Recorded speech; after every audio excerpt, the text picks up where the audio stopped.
1930-കളിൽ architect മീസ് Vander Roha അദ്ദേഹം ഒരു അതിഗംഭീര ആശയം കൊണ്ടുവന്നു. ലെസ് ഈസ് മോർ എന്നതാണ് ആ ഒരു ആശയം. അത് അദ്ദേഹത്തിന്റെ പ്രൊജക്ടുകളിൽ റിഫ്ലക്റ്റ് ആയിരുന്നു എന്നുള്ളതാണ്.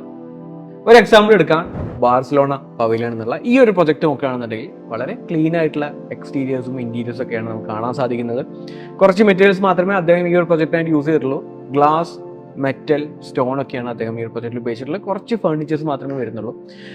ഇതൊരു എക്സാമ്പിൾ ആക്കി എടുക്കാം. രണ്ടാമതൊരു പ്രൊജക്ട് ഫാൻസ്വർത്ത് ഹൗസ്. ഈ ഒരു ഹൗസിൽ നമ്മൾ നോക്കുകയാണെങ്കിൽ എക്സ്റ്റീരിയേഴ്സ് വളരെ ക്ലീൻ ആണ്, ഇന്റീരിയേഴ്സ് വളരെ ക്ലീൻ ആണ്. കുറച്ച് കളേഴ്സ് മാത്രമേ വരുന്നുള്ളൂ, കുറച്ച് ഫർണിച്ചേഴ്സ് മാത്രമേ വരുന്നുള്ളൂ. അത്ര ക്ലട്ടേർഡ് അല്ലാത്ത രീതിയിൽ കുറച്ച് സാധനങ്ങൾ ഉൾക്കൊള്ളിച്ചുകൊണ്ടാണ് അദ്ദേഹം ഈ രണ്ട് പ്രൊജക്ടുകളും ഡിസൈൻ ചെയ്തിട്ടുള്ളത്. അപ്പോൾ ഇത് നമുക്ക് മനസ്സിലാക്കാൻ സാധിക്കുന്നത് ഈ ഒരു പ്രൊജക്ടുകളിൽ അല്ലെങ്കിൽ ആ ഒരു സ്പേസ് എക്സ്പീരിയൻസ് ചെയ്യുന്ന ആളുകൾക്ക് സൈക്കോളജിക്കലി അവർക്ക് കുറച്ച് പീസ് ഓഫ് മൈൻഡ് ആ ഒരു സ്പേസ് കൊടുക്കുന്നുള്ളതാണ്. കാരണം നല്ല ലൈറ്റ് സോഴ്സ് ഉണ്ട്, കുറച്ച് ഫർണിച്ചേഴ്സ്, അൺക്ലട്ടേർഡ് ആയിട്ടുള്ള ആ ഒരു അറ്റ്മോസ്ഫിയർ ഒക്കെ തന്നെ നല്ലൊരു സൈക്കോളജിക്കലി നല്ലൊരു പീസ് ഓഫ് മൈൻഡ് അത് എക്സ്പീരിയൻസ് ചെയ്യുന്ന ആ യൂസർക്ക് ലഭിക്കും എന്നുള്ളതാണ്. നമ്മളെ വീടുകളിലൊക്കെ തന്നെ നമ്മൾ ഒരുപാട് സാധനങ്ങൾ നമ്മൾ പർച്ചേസ് ചെയ്ത് വെക്കുന്നുണ്ട്, ഡെക്കോർസ് ആയിട്ടും അല്ലാതൊക്കെ തന്നെ.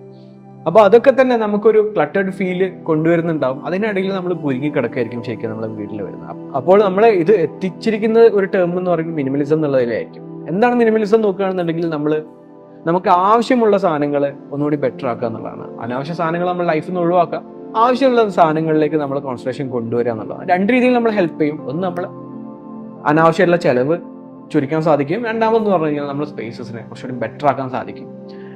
കുറച്ചുകൂടി നല്ലൊരു സൈക്കോളജിക്കലാണെങ്കിലും കുറച്ചുകൂടി നല്ല പീസ് ഓഫ് മൈൻഡും ഒരു സമാധാനമൊക്കെ തന്നെ നമുക്ക് ആ സ്പേസസ് എക്സ്പീരിയൻസ് ചെയ്യുന്ന വഴി നമുക്ക് ലഭിക്കുകയും ചെയ്യും.